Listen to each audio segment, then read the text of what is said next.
Hi friends, మేము మిగిలిన అన్నాన్ని పునుగులుగా వేసుకుందామండి. ముందుగా మిగిలిన అన్నాన్ని మిక్సీ పట్టుకోవాలండి. మిక్సీ పట్టుకొని అది ఒక బౌల్లో వేసుకోవాలండి.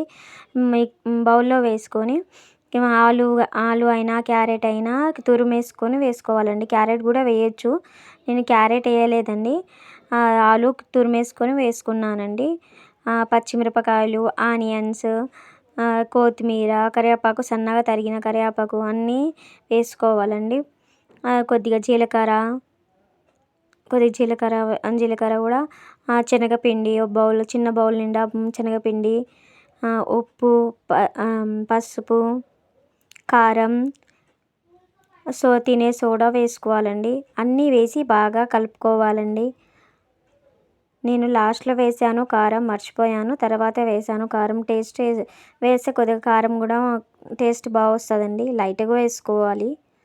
తినే సోడా వేస్తే మంచిగా స్మూత్గా వస్తాయి, లోపల మొత్తం స్మూత్గా వచ్చేస్తాయి, పైన క్రిస్పీగా లోపల స్మూత్గా మంచిగా టేస్ట్ కూడా బాగా వచ్చాయి. పిల్లలు ఇష్టంగా తిన్నారు.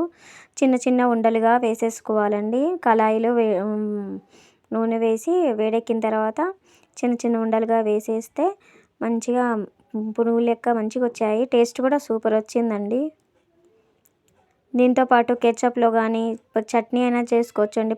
టమాటా చట్నీ అయినా బాగుంటుందండి. దీంట్లో గోల్డెన్ కలర్ వచ్చే వరకు ఫ్రై చేసుకొని తీసేసుకోవాలండి. టేస్ట్ మంచిగా వచ్చిందండి. ఆనియన్స్ అవి కొత్తిమీర అవన్నీ వేసాం కాబట్టి బాగుంటాయి. స్నాక్స్కైనా బాగుంటాయి, మార్నింగ్ బ్రేక్ఫాస్ట్ అయినా బాగుంటుంది. దీంట్లో కెచప్తో పాటు టేస్ట్ బాగా వచ్చింది. ఈ వీడియో నచ్చితే లైక్ అండ్ సబ్స్క్రైబ్ చేయండి.